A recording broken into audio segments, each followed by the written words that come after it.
The education of millions of students worldwide has been disrupted by the spread of this virus. Schools haven't faced a disruption like this in generations, but thankfully nowadays we have the technology and the resources for the ability to continue on even if our schools close down. Obviously, we can't have all the kids coming to school every day now because of the pandemic, so we go every other day. So we have the days split up into two. We have the green group and we have the white group, and the green group goes on Monday and then the white group would go on the next day. So I'm on green group, and basically when you're at home, some of the teachers have decided to start doing live classes from where they are teaching the white day kids, but they're also teaching the green day kids from home on your computer. So I find it a lot harder to get out of bed in the morning when I don't have to go to school, and I often sit my first two classes of the morning in bed just taking notes and trying to stay awake, because it's a lot harder paying attention on the computer screen because you have so many more distractions at home. You have your phone, you have your pets, you have your family, and it's just all around a harder task to pay attention to what the teacher is saying, especially since you can't actually see their face. Normally you are just looking at the PowerPoint presentation they put up on the screen. For every class, you either join the meeting or there is a post on the Teams website where you like it, and then that's how they count for attendances. Normally our attendance would be a big thing, but this year it isn't as big of a deal. But they still want to make sure that you're doing stuff at home because your days at home aren't counted as a day off. They're just at-home learning days. A smart thing to do when you're at home is to try and create a routine for yourself so that you can still try and be productive even with all the distractions around you and everything. So usually I have 5 classes throughout my day. I do my first 2 classes, I eat breakfast, I do a little more homework, then I do my 3rd class, my 3rd online class, and then after that, that's all the video calls I have. So then I just do whatever homework remains for the rest of the day. It's usually, the teachers are assigning enough homework that it honestly takes up your whole day, which just keeps you busy. I like that school is every other day, so when I go home I can actually relax and take a break from it, and then do school again in the morning. It's not constant homework after school and then school the next day and homework after school. There's a time to catch up and slow down, which is very helpful actually for my mental health. But it is difficult, especially in times like right now, we're in Orange, to not see friends and family. I just had my birthday without seeing friends and family, so it's definitely tough. Yeah, overall, I think it's doable. I think they're doing a great job with school. Everyone's doing what they can, and we all kind of have our own things that come from an opportunity like this. I like what Hillary said about helping your mental health actually by being at school every other day, because honestly I also find that very helpful. It's not as terrible I think as everyone kind of makes it seem, because it does give me a little bit more downtime. It can be more stressful at times depending on what's happening in each course at that moment, but usually honestly I kind of enjoy it. I find it's more challenging because having that extra day off, I tend to procrastinate a lot, so having that day off, I don't really do my work as much as I probably should as it would if I was in school. So yeah. Definitely. I do that too. I'm a procrastinator as well. However, I have to make myself a really strict schedule in order to follow it. I like to time block out my days, and then that way I kind of stick to actually getting my work done. But if not, I would be in the same boat. Yeah, it definitely depends on your personality and how motivated you are. Mm-hmm. Yeah, I'm kind of Emily too. I like the day off to kind of get your stuff in order and just worry about what you have to work on instead of worry about going to school every single day with everything else going on.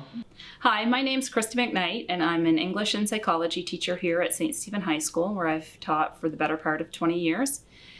As a high school teacher, teenage mental health is something that is always of concern to me, but even more so during this last year of this global pandemic, as I've watched teenagers struggle through schools closing in March and having to learn from home throughout the spring, and now transition into the fall with learning at home every other day and feeling disconnected from teachers and from classmates and being unable to socialize the way they normally would. Mental health is something that we all need to be aware of, and certainly even more so during a pandemic where we're unable to do the things that we would find normally bring us happiness and bring us those rewards that our brains so crave. Socializing, hanging out with friends, which is, of the utmost importance to teenagers given their stage of social development. So I've had to remind the teenagers I teach and the ones in my home that they need to work to protect their mental health. And some of the things they need to do are stick to routine and accomplish things. We get a lot of reward psychologically from the feeling of accomplishment. We need to nourish our bodies and eat properly, get enough sleep, spend some time outside every day, stay connected to the people that we care about virtually. And lastly, I would say teenagers need to give themselves a little bit of slack and a lot of credit. Surviving a global pandemic is very taxing, and we need to actively work to protect our mental health.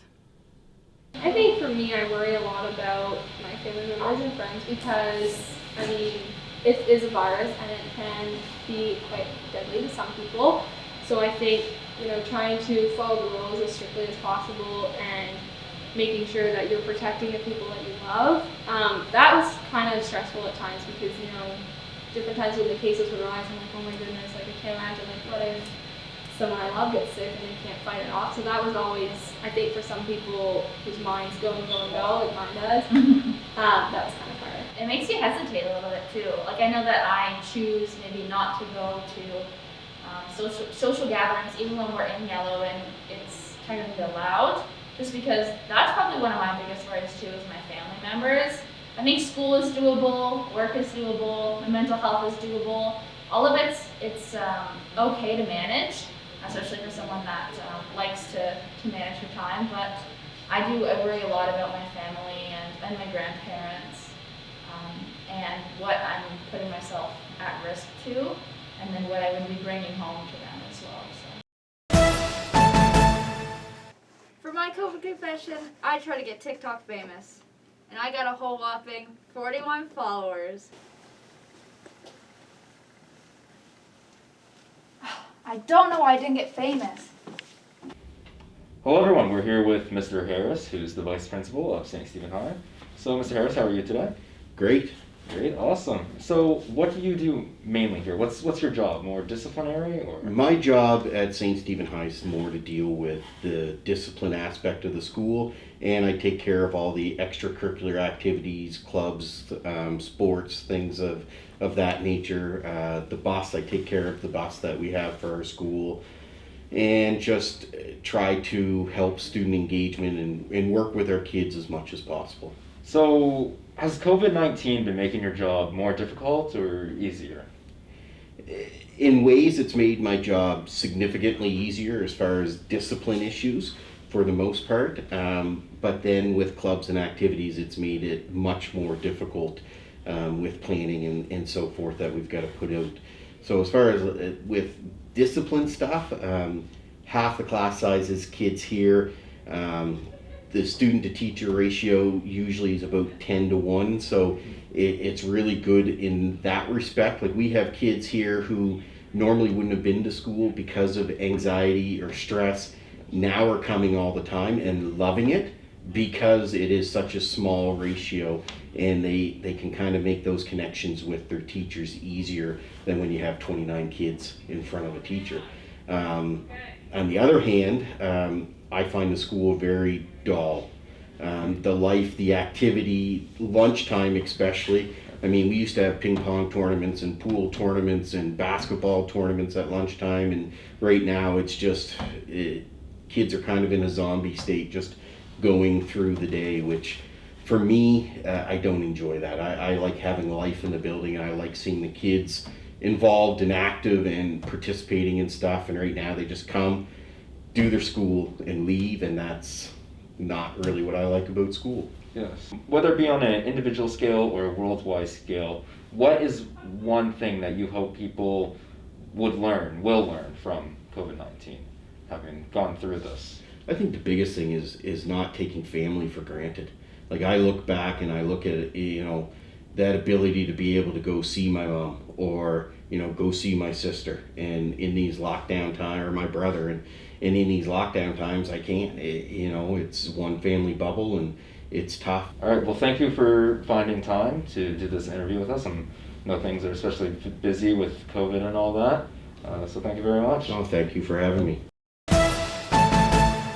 My COVID confession is that I've kind of developed a caffeine addiction, and it's becoming a problem. So I'm here with Ms. Watson, Superintendent of Schools in the Anglophone South School District. Thank you so much for being here. How are you this morning? I'm very well, Emily. Thank you for this opportunity. So my first question for you is, what do you see as the biggest challenge for high school students during this pandemic? Well, for high school students, I would say a great challenge. There probably are a few challenges. A few come to mind. One is the blended learning and being actually in school face to face, which is what we've been used to, and having a day of what we call learning from home. And I know that that has been quite a steep learning curve for your teachers, and it is for students as well. That said, I have run into a few students who really enjoy it. They enjoy being at home and doing their work at the time that they want to do it. But for other students who need that routine, I would call it, and that organization and the constant check-in by a teacher, that has been quite challenging. So I would identify that as one. And I think a second one would be when we move to the orange phase for both teachers and students, is wearing our face masks every day. And certainly when I'm in meetings, I have to wear mine. I have to go to some interviews this morning after we speak, and I have to wear this for a long period of time. And I know that that's challenging, and I'm very proud of our students, and because I keep hearing from principals like Mrs. Amos just how great students are at following the rules. And the third thing is, I think it's probably very, very difficult for students to miss all of their extra activities. And sports, they don't look the same, drama, music, clubs that you're used to. And for a lot of students, certainly academics are important, but you also enjoy that socialization and that mixing with your friends at extracurricular activities that have pretty much gone away since last March, and that's been hard. Yeah. So what do you hope students learn from this time? Well, I think one thing that schools will learn, particularly our students, is resiliency, because we have had to adapt, and for some it is difficult, but I think a lot of skills of resiliency have been learned, and just the fact that we can do things differently and make them happen. Working as a student already has all its pros and cons, but working in the pandemic as a student is very difficult. Between all the homework, the pandemic, and working, students become very stressed. We're here at SSHS to interview some students about working. My name's Josh Caswell, and I work at Canadian Tire. How long have you worked there? I've worked there about 8 or 9 months now. And is it hard to balance work and school? Not really, no. I only work the weekends. And what is it like working in a pandemic? Well, we wear the mask, and you can't really walk towards anyone. Keep away, but it's not that bad. I'm Grace Scullion, and I work at Shonka too.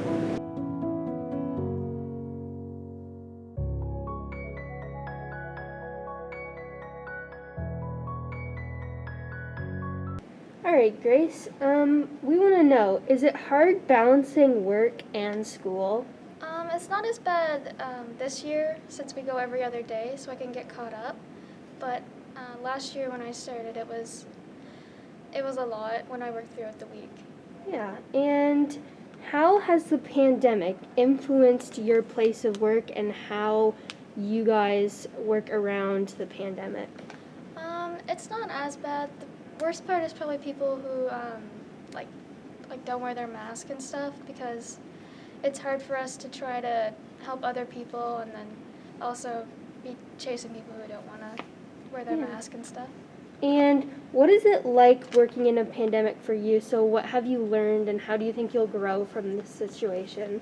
I think I'm definitely a lot more conscious of germs and stuff. I'm a lot cleaner and stuff like that. I don't know. It's a lot of respect for people who have to wear their masks all day, because it gets up a lot after a while. Yeah, perfect. Thank you so much, and thanks for everything you do. Thank you. My name is Evan Martin, and I work at the St. Stephen's Superstore.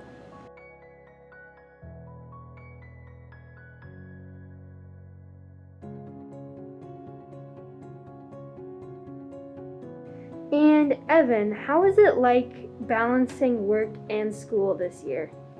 It's been pretty difficult, especially since, last year was 10th grade and this is 11th grade. But I've been trying to cut back a little bit on work hours and spend more time studying.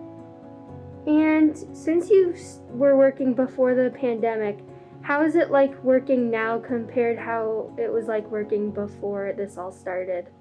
Before it was a lot more relaxed on cleaning products, as in after a few customers you have to clean your lane. There was obviously no barrier, so you have people coughing, in your face basically without a mask, and it's just been a lot more safe and contained in that sort of way, but it's also been a lot more difficult to be able to step out of your lane and stretch, move around. You feel more contained inside of it. What have you taken away from working during a pandemic? How do you think it's made you a better employee? I think it's made me more conscientious about health and safety, for sure, and it's made me stick to actually, getting more work done, because in that close space, when you can't really move around too much, it's work. There's not a lot of talking, so it's a good thing. It's more productivity and a lot more safety for customers. Perfect. Thank you so much, and thanks for everything you do. We are grateful for all our students that are able to balance school and work, especially during these hard times. Thank you to all our essential workers. Hi, my name is Jade, and my COVID confession is I watched the 16 seasons of Grey's Anatomy. So I'm here with Minister Cuddy, who is the Minister of Education and Early Childhood Development for New Brunswick. How are you this afternoon? Doing very well, Ms. Brown. Thanks very much for the chance to chat. Thank you so much for agreeing to do this. So, as you know, I'm part of a group at my school, St. Stephen High School, and we're doing a show about COVID-19 for high school students. So my first question is for you is, what do you think is the biggest challenge for high school students and students in general during this pandemic? I think for high school students, I think probably is a little bit different from most, because high school students' lives have been thrown up in the air a lot more than other students because of the change in most schools to the 1 day in class and then 1 day at home or elsewhere learning model. So I think that's probably been the biggest single disruption, with huge negative impacts on mental health, social relationships. I mean, couples being split up, friend groups being disrupted, all of those sorts of things. And the only reason any of those things are defensible is because the only thing worse than those negative consequences is, of course, having COVID-19 ripping through our schools, or having schools shut down all the time. And you look at a lot of other provinces, states, and countries, and that tends to have been the model they followed, where there hasn't been any real consistency from the beginning of the pandemic. It's been back and forth, and lockdowns opening up. So here we've tried to sort of stick to a more stable approach. I think it's generally has worked okay, but that doesn't mean that it hasn't gone without negative consequences. And I think those at a lesser degree for the students in the lower grades, because you have the classroom bubbles, so you don't have the ability to socialize outside of that bubble, but that's still I think that's been less of an imposition and less of a disruption, but it's still there. And then forget about anything to do with just the day-to-day stuff in school. COVID-19 is adding a layer of stress and anxiety onto everyone. So the students, their teachers, parents, the support staff, everyone's getting pretty grouchy and fed up at this point after nearly a year into this pandemic. So I think the effects are universal and then concentrated in those specific ways for students. And this is what I've heard from students so far, at least. What do you think is the most important thing for schools to remember? To remember as they go through this, I think it's something they've done well so far, which is remembering that the main job is to make sure that the students feel supported and they're still learning. And yes, the restrictions are there. So let's say compared to a day of class today, this time last year, you didn't have to worry about what happened Saturdays and Sundays because schools were closed. So teachers have dealing with a Monday to Friday, whatever time school starts to whatever time school closes.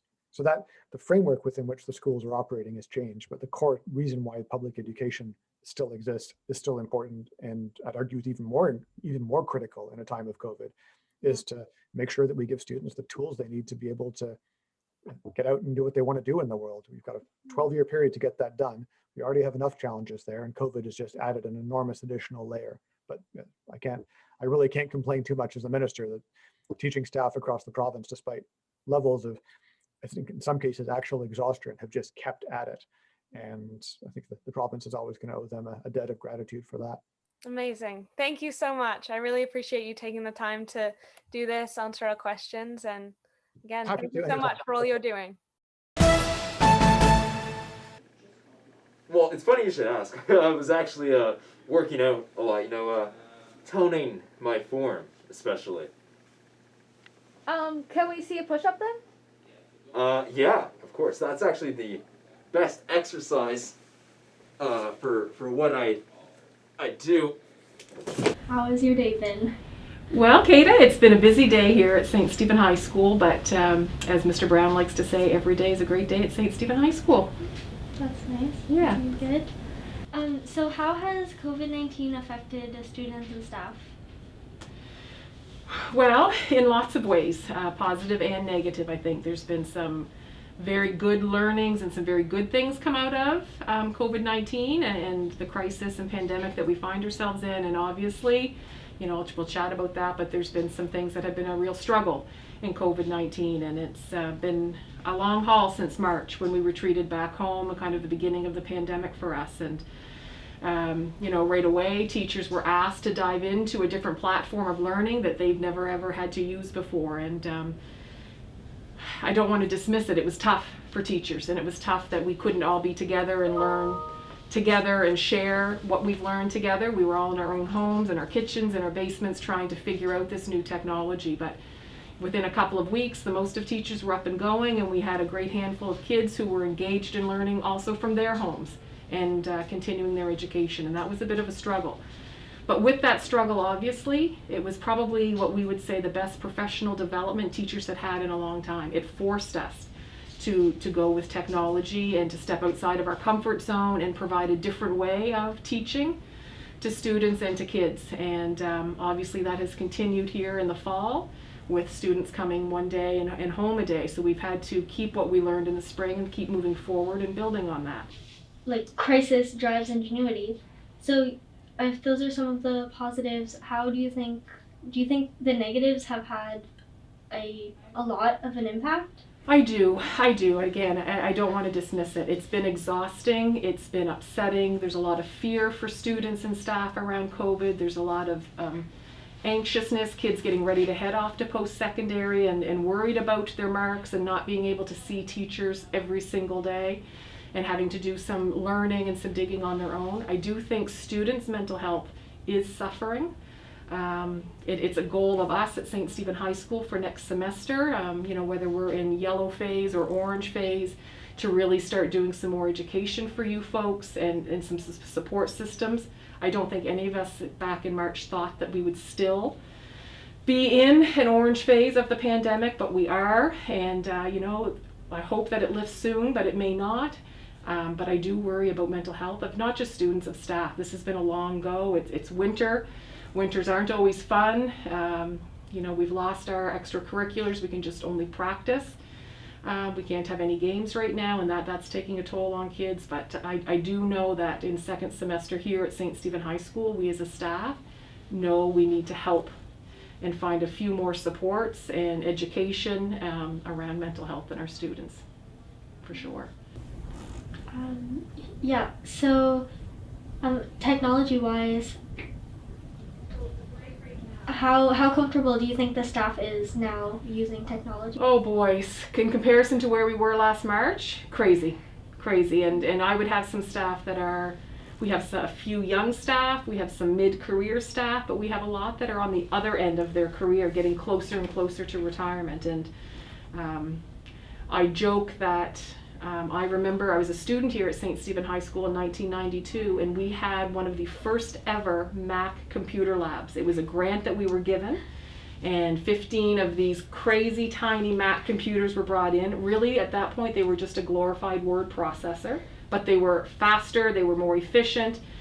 Email didn't exist for us back in 1992. But for some of us who are mid-career or more than mid-career, technology hasn't been a strength for us. It hasn't been part of how we were taught to educate students, and it's been scary for us. You know, hands down, I know every staff in this building now uses Teams well. Everybody can go live. If they want to go live, they can record a video. They can reach out to students through email, through Teams. Those things didn't happen really a year ago. And so for some of us older staff, it's been a really steep learning curve and caused us lots of anxiety and lots of sleepless nights in the spring, but I'm super proud. And again, I hope it doesn't go. I hope it's not all just because of a pandemic and it goes away. And I don't think it will, because I do think it has made some things more efficient, more timely, and easier access to education. What would you want the world to learn from COVID-19? That's a great question. I don't know, for you, Kata, you weren't here, but early in the pandemic, the teachers made a little video for students, probably about a month in, we put, and I think, and it was kind of a message about that, the things that we wanted to get out to kids, and it surrounded mental health for kids and things that we were doing for ourselves to stay mentally well while we were kind of in lockdown at home. And I remember stating for that video, for me, it was about gratitude and kindness. And if there's one thing coming out of this pandemic, and you know, we're seeing it all over the world with different things creeping up, good and bad, but that if this pandemic may have taught people anything, it's to be kind. We don't know what other people are battling on any given day, and you can never go wrong or be wrong if you're erring on the side of kindness. You know, I've tried to model that, and I've tried to stick with that through the pandemic. And the other one is gratitude, is to try to find those things or those people in the run of a day that you're really grateful for, that sometimes when things are really rough and really bad and it seems like there's nothing positive, I do think if you can look and try to find every day what those little pieces of positive are, it does help change your thinking and keep you to the more positive side of mental health. So if the world could find kindness and find opportunities for gratitude and to look for good things and to thank people who have been kind and helpful to you, I think the world would be a better place to be.